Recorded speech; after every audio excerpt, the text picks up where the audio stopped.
Will have the thinking skills in school or in your family or with your friends or in your dating or problems in the community and society help me?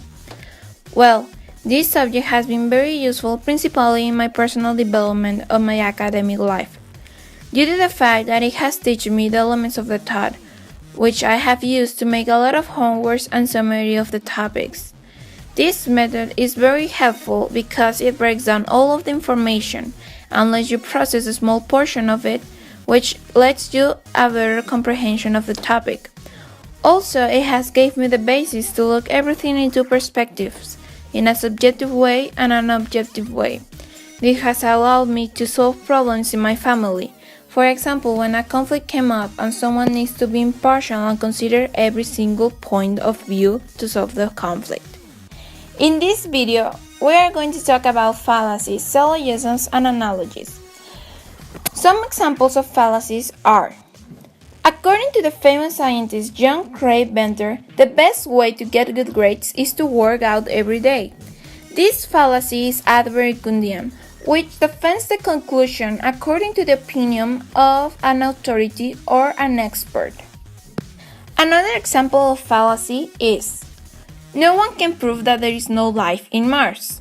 Therefore, the argument that there is life in Mars is true. This fallacy is ad ignorantium, which defends the truth of an affirmation to the fact that no one can prove the contrary. Now, some examples of syllogisms are: A. All animals have a heart. B. Humans are animals. Therefore, C. Humans have a heart. The second example of syllogism is: mammals are born from the belly. B. The whale is a mammal. Therefore, C. The whale born from the belly. The example of analogy is: Jean is a evil as Jan is to good. The answer to the question number 2 is that I have to develop the intellectual empathy and intellectual courage.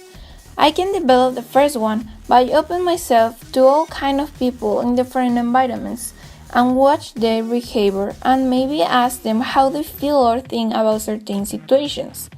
The second skill can be developed by searching every kind of information that there is about ideas, beliefs, or other points of views, and in this way join together to think if it's actually true or if it is not according to the facts that I gather and the ideas I have.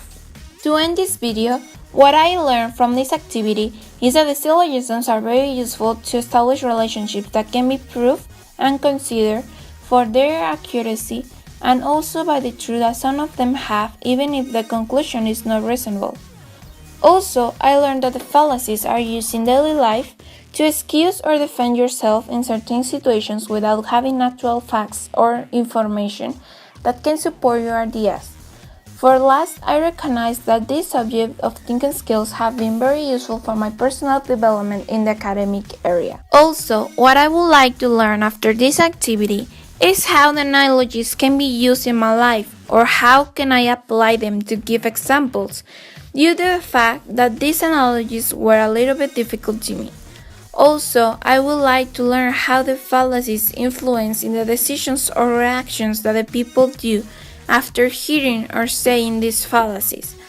Finally, I would like to know if there are more intellectual skills besides the ones seen in class to develop them and complete my own knowledge about the topic. And finally, the way I'm going to learn this is by searching more information in the internet or in books about analogies, their application in life, and how to use them to explain some situations to people.